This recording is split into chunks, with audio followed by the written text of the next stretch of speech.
porque eu estou muito curiosa. Tá. E assim, ó, eu quero que você guarde. Isso aí é pro pessoal que vai ficar até o final. Uma história muito boa de micos pra gente contar depois que a gente encerrar o podcast pra ver quem vai ficar até o final pra ouvir. Então, mas o maior... Você queria que eu tivesse passado um mico maior do que esse que você já contou do microfone? Então tá bom, esse aí você Tá, conta no então final. do microfone você conta no final. Mas aí continua contando, tipo, a sua trajetória com a oratória. Tá.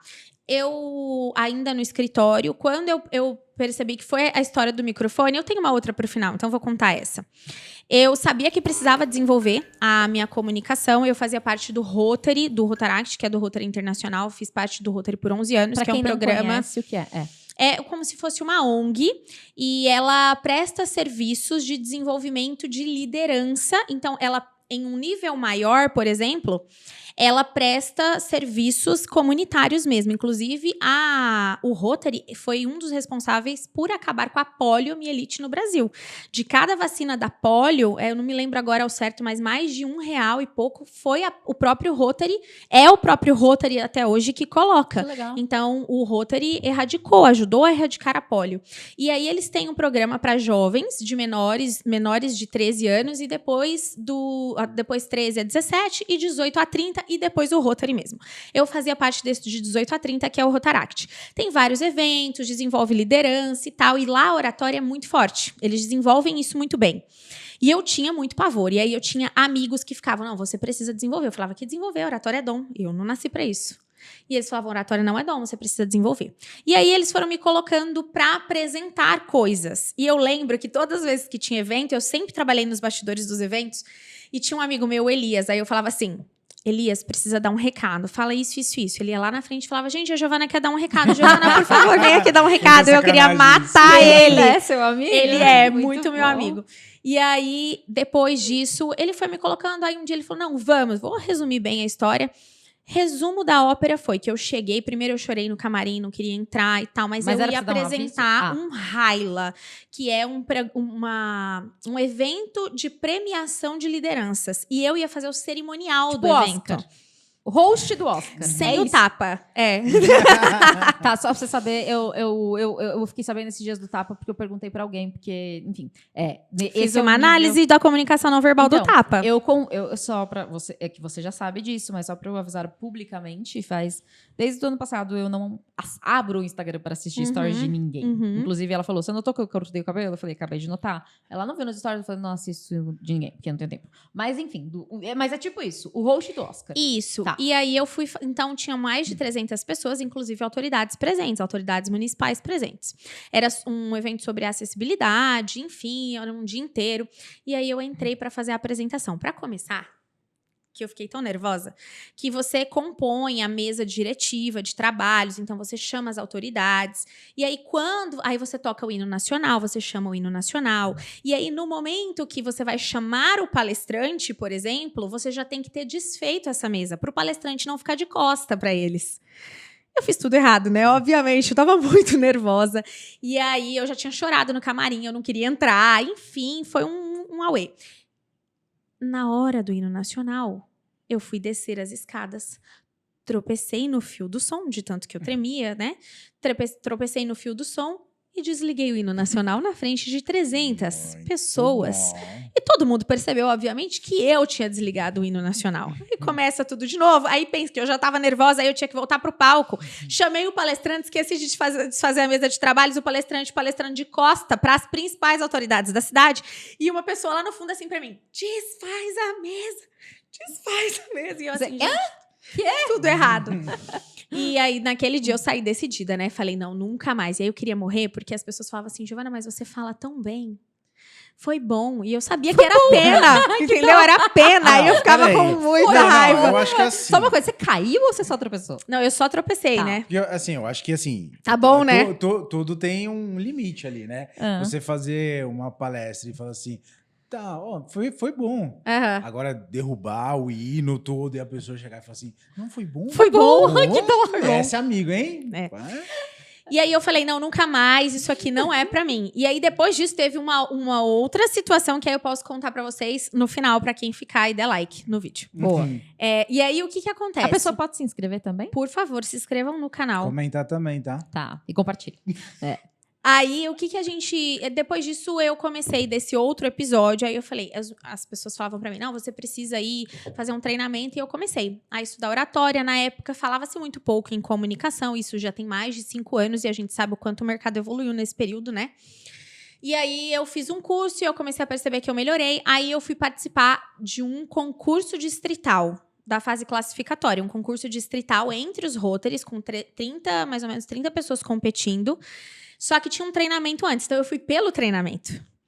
Chegou na hora da apresentação, eu fiquei entre todos os classificados, eu tinha ficado em 3º lugar. Mas dessa vez você já tava bem?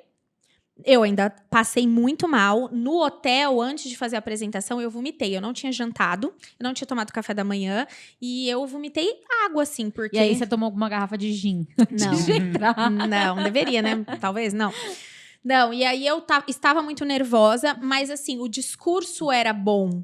E eu sempre tive muita firmeza na minha fala. Impostar a voz nunca foi algo difícil para mim. Então, como eu falei para vocês, é muito de elemento. O que era o problema? Eu não conseguia emocionar as pessoas, porque eu ficava muito nervosa. Então, eu gaguejava, me faltava muito ar. E para ajudar, eu tenho 90% de desvio de septo. Eu preciso fazer a cirurgia. Então, eu já tenho falta de ar normalmente, porque eu respiro pela boca. Então, às vezes, eu tenho que dar umas pausas. Só que era muito. Aí, eu tinha que fazer assim, ó.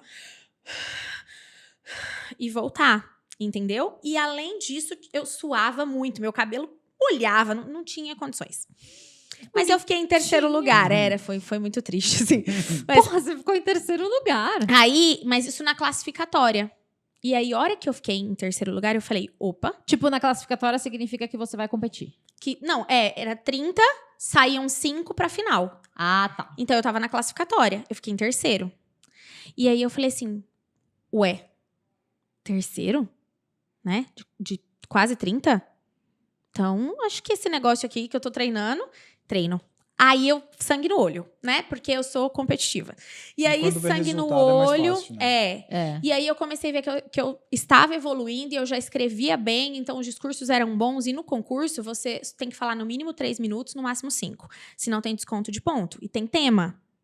Então, tem 6 jurados, tem tema. Você é avaliado pelos critérios da Toastmasters, que é do concurso mundial de oratória. Então, é bem... Traduzindo Posso pouquinho... só fazer uma pergunta rapidinho? É um tema... vamos supor, você tem que... É como se fosse uma defesa, você tem que contar uma história. Você escolhe como é que você faz a narrativa, mas geralmente eles trazem um tema e uma pergunta. Por exemplo, no concurso nacional de oratória, a gente vai chegar lá, mas eu tinha que dizer o seguinte: soluções para combater a miséria e a fome. Esse era o tema. Entendi. Entendeu? E eu tinha de 3 a 5 minutos para falar disso. Se eu falasse menos que 3, descontava meio ponto a cada segundo. Cada segundo? Eu não me lembro agora se era meio ou 0,25 a cada segundo, mas eu acho que era 0,25 a cada segundo. E passava os 5 minutos também. E tinha edital. E no edital você sabe o que é avaliado. Então é avaliado citação, se você usou muita citação, é avaliado a postura, é avaliado vestimenta, é avaliado entonação, dicção, norma culta da língua portuguesa. Tudo isso tem avaliação em pontos. Tem lá os critérios de avaliação. Você tem a pergunta e o jurado vai dar a nota de 6 a 10 dentro daquela pergunta. De 6 a 10? De 6 a 10. Estranho. 6 é o mínimo, né? Bizarro. Isso você é só na hora ali falado ou você tem que entregar algo escrito? Não, é só falado. Só falado. E você não pode ter nenhum tipo de cola, nem PowerPoint, nada. É da cabeça. Nem na mão, assim? Nada, nenhum tipo de cola. Entendi. Aí eu fui pra final. E eu cheguei na final e eu fiz as pessoas chorarem. Provavelmente. Depois da só me situação. explica uma coisa.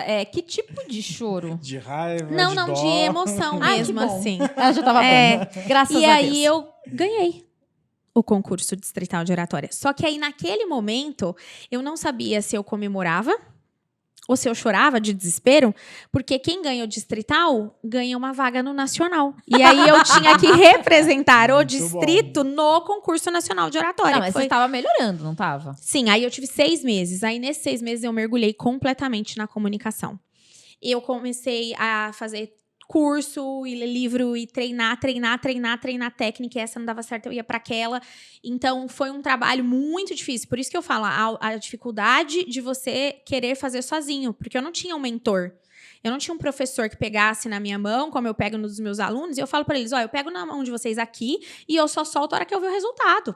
Entendeu? E eu não tinha isso, mas foram 6 meses ali, ó, no árduo.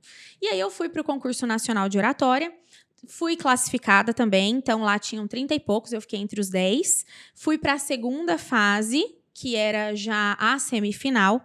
Na semifinal eu fiquei em 5º lugar. Não me lembro agora se 4º ou 5º, mas foi isso. E aí só iam 3 para a final. Então eu não fui para a final do concurso. Mas para mim foi algo assim surreal. E aí, até se vocês me permitem, isso é um pouco de objetivo mesmo que eu falo, que eu até me emociono quando eu falo, porque é uma coisa que vem muito de dentro.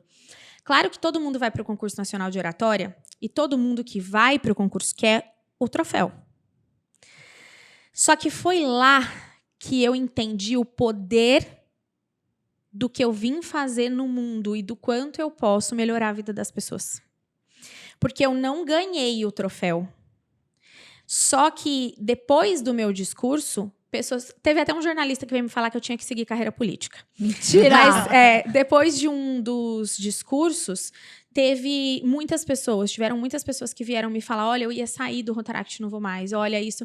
E pessoas que se emocionaram mesmo. E aí eu olhei e falei assim, o que é um troféu diante do que eu sou capaz de, com uma palavra de 5 minutos ali, transformar a vida de alguém. E aí eu olhava para trás e eu não vi só uma Giovana que superou o medo e que foi para o concurso nacional de oratória, entende? Eu vi uma Giovana que começou a se relacionar melhor com os amigos. Eu vi uma Giovana que parou de perder amizades, eu vi uma Giovana que começou a trabalhar melhor e ter um relacionamento melhor com as pessoas no trabalho, que foi ocupando espaços que eu achava que eu nunca podia ocupar. E isso me deu coragem para, então, sair do escritório. Que foi quando eu saí e comecei a produzir conteúdo no Instagram. Mas aí foi quando você saiu para ir para autônomo ou quando você saiu do autônomo? Quando eu saí para ir para autônomo. Eu tenho um escritório, né? Tenho advogados que trabalham comigo, mas eu tenho um escritório. Então, eu tenho essa... inclusive, ela vai advogar para mim. Ela é assim, ó, todo mundo que vem aqui vai advogar para mim em alguma área. Fiquem tranquilos. Direito do passageiro, consumidor, é comigo mesmo. É isso aí. Boa. E aí, o que acontece? Eu saí e quando eu saí, uma coisa que aconteceu assim que foi muito surreal foi eu comecei a escutar as conversas de pessoas que chegavam em mim e falavam, então, foram lá hoje na sala, né? Um dos chefes foi lá na sala e falou pro fulano de tal, assim, onde já se viu a Giovana sair daqui, onde ela tinha uma carreira consolidada para gravar videozinho pro Instagram. E aí eu me tornei a blogueirinha. E aí ninguém te apoia, porque assim, é uma coisa completamente nova, 2017, 2018, quem sabia o que era... Sabe, o digital, né? Muita gente já estava aí há muito tempo, mas pra gente que estava chegando agora, isso não era um trabalho. Ninguém reconhecia isso como um trabalho. Até hoje muita gente não reconhece. Mas foi a blogueirinha e as mesmas pessoas que me chamavam de blogueirinha são hoje as que batem nas minhas costas e falam, sempre acreditei em você. Alguém pode, por favor, voltar e ouvir de novo, porque eu falo isso. Vou dar ênfase, então. Não, porque assim, Gi, eu falo isso no meu perfil. Inclusive, eu acho que eu tenho até um destaque falando sobre isso. Existe uma cronologia. É o seguinte. Julgamento, dão risada, tiram sarro, percebem que você não tá ligando, ficam quietos. Começam a te ouvir, falam, faz sentido, vem te pedir ajuda. É sempre a mesma cronologia. Depois pede dinheiro. Favores gratuitos. Não, e aí acham que... Aí eles entram do ponto que trabalhar no digital não é um trabalho para, de repente, nossa, mas é rápido, né? Ganha muito dinheiro, é muito fácil escalar, né? É sempre assim. É sempre assim. É sempre assim. Aí cabe a você se você vai ser um coração peludo de falar se vira ou se você vai ser... Mas desde a escola é assim, né? A piada só perde a graça quando você para de se importar. Exato. Se você ficar dando ouvidos pra quem tá te chamando de blogueirinha, aí você escolhe. Eu vou dar mais ouvido pra quem tá me chamando de blogueirinha. Não tá me ajudando a crescer, não tá me ajudando a ganhar dinheiro. Porque, como eu falei, quando eu saí do escritório, eu fui vender roupa meio período pra conseguir pagar as contas, porque eu queria o escritório. E depois que eu fui falar de oratória no Instagram, porque eu fui dar uma palestra, galera, oratória? Como assim? Fala mais sobre isso. E aí, de repente, todo mundo quis saber mais sobre isso. Mas foi um período, assim, muito conturbado. E as pessoas olham os resultados hoje e elas não querem viver o processo. Elas só querem o resultado. Todo mundo. Mas isso é isso que vende.